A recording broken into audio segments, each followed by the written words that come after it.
غزہ جنگ بندی کے لیے زبردست پیش رفت کر رہے ہیں۔ حماس نے بہت اہم چیزوں پر اتفاق کر لیا۔ امید ہے غزہ جنگ بندی معاہدہ بہت جلد ہوگا۔ تمام ممالک میں غزہ منصوبے کا خیر مقدم کیا۔ امریکی صدر ڈونلڈ ٹرمپ کی وائٹ ہاؤس میں میڈیا سے گفتگو۔ ٹرمپ کا ایک بار پھر پاک بھارت جنگ رکوانے کا تذکرہ۔ بولے، پاکستان اور بھارت کی جنگ میں 7 طیارے گرائے گئے۔ تجارت اور ٹیرف کے ذریعے 7 جنگیں رکوائیں۔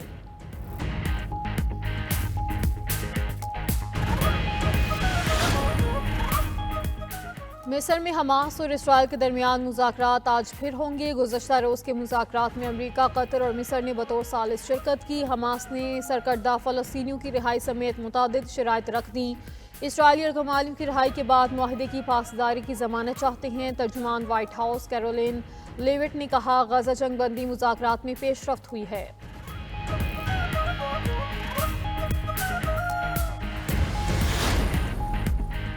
غزہ میں اسرائیل کے بدترین ظلم اور بربریت کے 2 سال مکمل۔ 2 سال کے دوران اسرائیلی فورسز نے غزہ کو ملبے کا ڈھیر بنا ڈالا۔ بمباری سے 20,000 بچوں سمیت 67,000 سے زائد فلسطینی شہید اور 1,69,000 زخمی ہیں۔ غزہ میں 80% عمارتیں ملیہ میٹ جبکہ 98% زرعی زمین بنجر ہو گئی۔ حماس لیڈرشپ نے جنگ میں قربانیوں کی عظیم داستانیں رقم کی۔ اسرائیل نے معروف سماجی کارکن گریٹا تھنبرگ کو ملک بدر کر دیا۔ گریٹا تھنبرگ کو گلوبل سموتھ فلوٹیلا غزہ کے قریب پہنچنے پر گرفتار کیا گیا تھا۔ اسرائیل سے ملک بدر فلوٹیلا ارکان کی تعداد 171 ہو گئی۔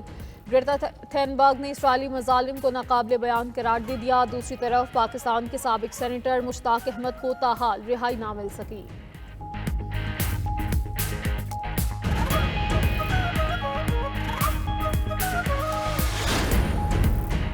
پاکستان اور ملیشیا کے درمیان 6 سمجھوتوں پر دستخط۔ وزیراعظم شہباز شریف کی ملیشین ہم منصب کے ساتھ ملاقات۔ 2 طرفہ تجارتی تعلقات اور اقتصادی تعاون بڑھانے پر تبادلہ خیال۔ انفارمیشن ٹیکنالوجی، ٹیلی کمیونیکیشن، آٹومیٹو میں تعاون بڑھایا جائے گا۔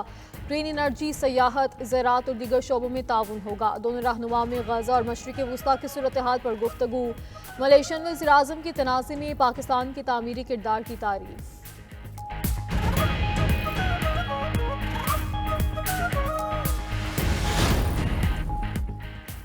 سیلاب پر بیان بازی، نون لیگ اور پیپلز پارٹی آمنے سامنے۔ مریم نواز معافی مانگیں، پیپلز پارٹی ڈٹ گئی۔ سینیٹ اور قومی اسمبلی اجلاسوں سے واک آؤٹ۔ شہری رحمان نے سینیٹ میں اظہار خیال کرتے ہوئے کہا، پیپلز پارٹی نے سیلاب متاثرین کی مدد کا کہا تو پنجاب حکومت برا مان گئی۔ اتحادیوں کی تذلیل کر کے حکومت نہیں چل سکتی، ہم بحران پیدا نہیں کرنا چاہتے۔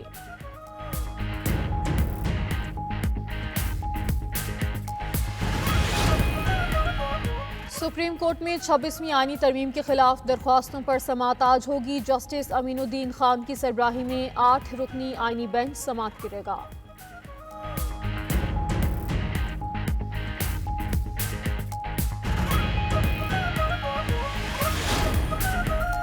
پاکستان کے قرض کی اگلی قسط کے لیے IMF سے مذاکرات۔ Memorandum of economic and financial policies کا مسودہ آخری مراحل میں۔ ذرائع کے مطابق حکومت نے معاشی شرح نمو کی موجودہ 4.2% ہدف میں کمی کی تجویز دے دی۔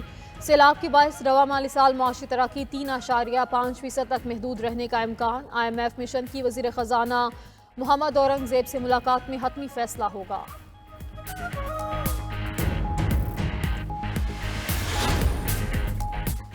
روسی صدر ولادیمیر پوٹن اور اسرائیلی وزیراعظم نیتن یاہو کے درمیان ٹیلی فونک رابطہ۔ مشرق وسطیٰ کی حالیہ صورتحال پر تبادلہ خیال۔ دونوں رہنماؤں کے امریکی صدر ڈونلڈ ٹرمپ کے غزہ میں جنگ بندی کے لیے پیش کردہ 20 نکاتی منصوبے پر گفتگو۔ صدر پوٹن کا مسئلہ فلسطین کے جامع حل کی حمایت پر زور۔ دونوں رہنماؤں نے ایران کے جوہری پروگرام اور شام میں استحکام کے فروغ پر بھی بات چیت کی۔